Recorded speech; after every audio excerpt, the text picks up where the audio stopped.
I want to introduce you to our I Can Make Starter Pack series. These are a great idea because it's giving you an instructional booklet, tools, findings, and cord to get started for any jewelry project.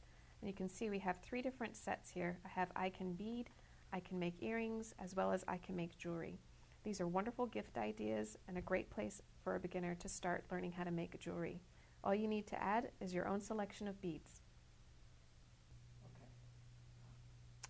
I want to go ahead and show you a little bit about what's inside this book. So you see it has a lot of information, basic techniques. It has very nice photo illustrations that are going to take you step by step. And we also include several languages, so all the instructions are in English, French, and Spanish. And here I'm going to show you just for a moment. This is a technique that I did with the sample I made in particular. And what's nice about having this starter pack is that not only do I get this book, but I already have the tools that it's using to demonstrate, as well as the findings that they're showing right here. And I even have the cord as well.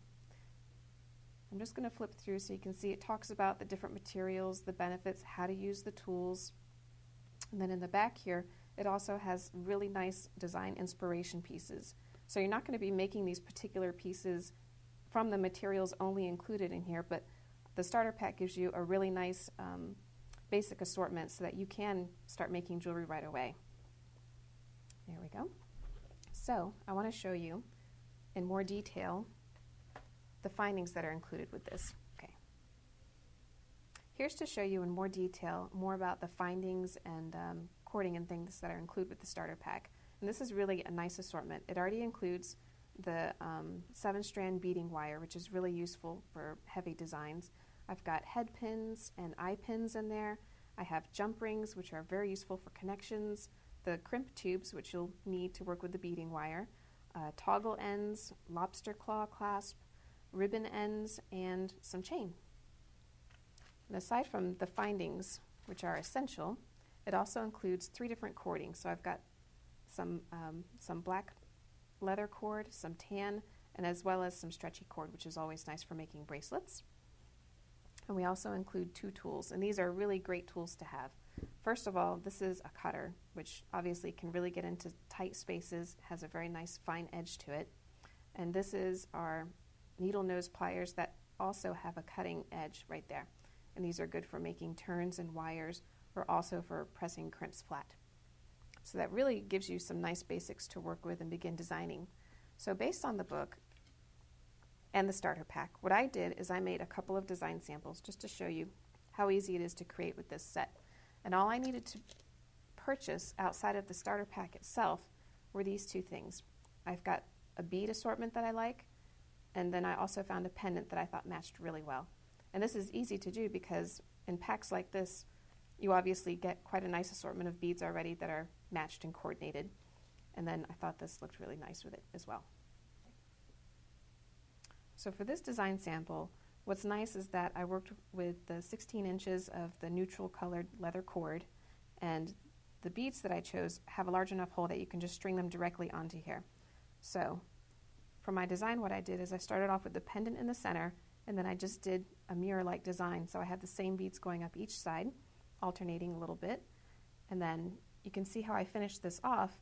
I used a cord end at each side, a jump ring, and then here I did just the lobster claw clasp, and here I have about a 2-inch adjustable chain with the drop finish at the end.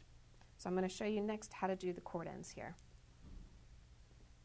So this is the cord end piece, which looks kind of like a little box. And what's going to happen is your cord is captured in the end here. So here I have my 16-inch leather cord, and what I'm going to do is just tuck this in. You'll want to use like a square end like that, and you see how it just fits right in? And holding that in place,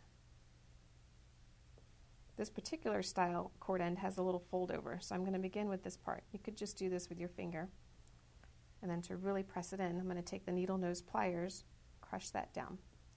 Now the trick to this is to fold both sides over, and that's going to capture the leather. So I'm going to begin on one side, and you can see I'm just folding that flat, so I have 1/2 of it pressed down.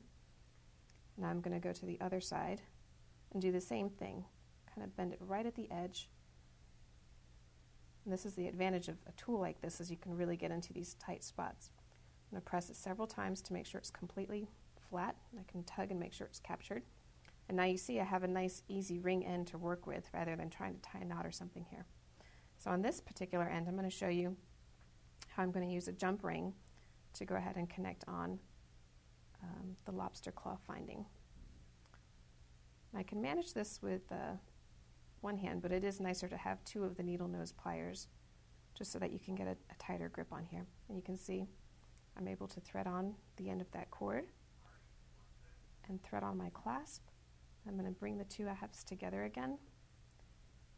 And to make sure they're in perfect alignment, I typically crush over the top of this so you can see I know both wires have lined up correctly.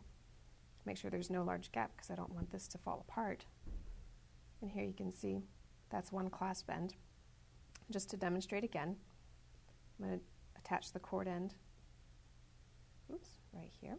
So I'm going to capture it inside this little box, press down the top flap, press it down a little bit further, and now I do the sides. So one side, crush, the second side, crush, make sure this is secure, and then now I can take, and I already pre-cut about a 2-inch length of the chain. It's always nice to have an adjustable chain. Open up a jump ring, thread it through the end of the cord end onto the chain. There we go.